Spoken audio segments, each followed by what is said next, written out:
Enye into eqala kahle kodwa engaphethi kahle ngilento ukuthi uthi uyi-out unomnyaka ephakathi ko-30 kuya ku-40 uhlale nabazali bakho emzini wabo. Phela uma uyi-out so wakhelwe ngemumva ama-back room kodwa abazali bakho bahlala ku-main house, ugcine wenza izinto kule back room ezenziwa bangani bakho abachashe emarumini noma abangani bakho abanezindlu zabo.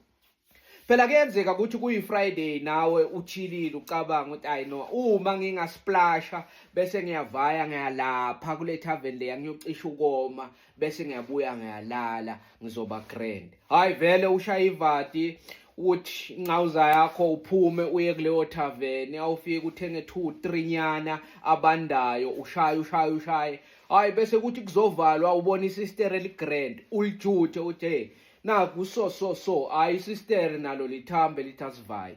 So hamba nalelo sisteri kuyi-Friday anifika vele kube mnandi ekuseni sothi uyavuka wena ubathe uyaphuthaza isisteri selivukile awuthi ubheke isikhathi hawu 8:30 awuthi ulalelisisa kahle la ngaphandle kukhala elinye ihleko kwa hey uphi lo muntu awuthi uyaphuma hayi some nomzali wakho umama wakho. Some nomama wakho bayaxoxa bayahleka ngaphandle umama wakho uphuza ikhofi yena sokhiphelwe iwashini 2 yemantshi ezigcwele impahla engcolile uyawasha.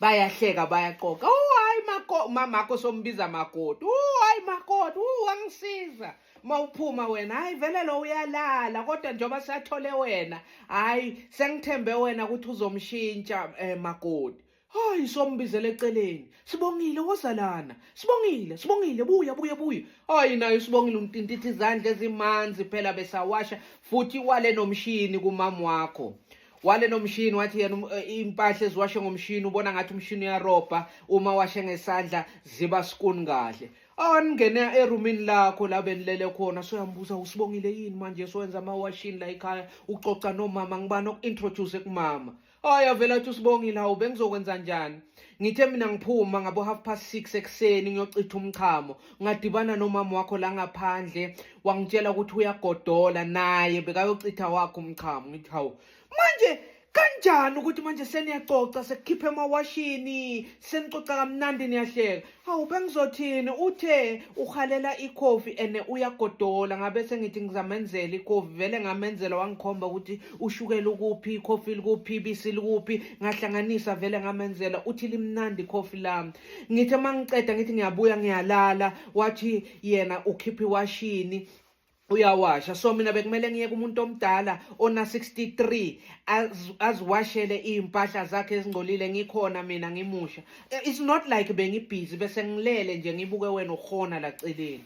But Sibongile uzekimi mos uzekimi manje lento ukuthi manje sowashela umama so wazi nokuthi umama unangakho umnyaka. Hayi ungitshelile wathi uyangithanda angajabula ukuthi ngibe ngumakoti wakhe nasemdala una 63 hayi ukuthi ngimbuzile ukuthi sona ngakho. But no Sibongile, that's not the point ukuthi nibuzene ini wakulayela boshukela wakukhiphela iwashini wena usivakashi sami and esinawe sihlangana izolo and it was the first time sihlangana kahle mina nawe siyini manje njengoba wena so washela umama kubiza umakoti and mina ngikuthola izolo etavern.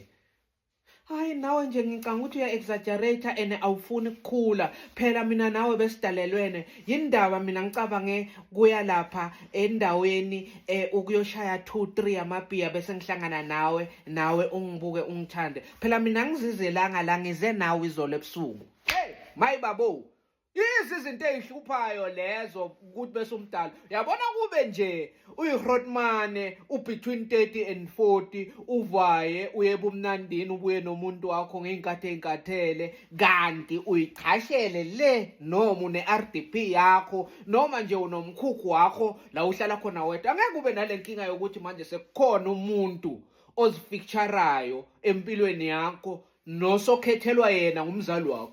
Ngoba phela bese uqhubeka uhlala kini indoda wenza izinto ezenziwa ama-out aney'ndawo zawo ugcina ukukhathela phela already liyakhathala ukuthi hayi lo uyabafaka uyabakhipha ngathi uyahluleka ukukhetha ngithi ngiyikhethele indodana yami lento engafuneki.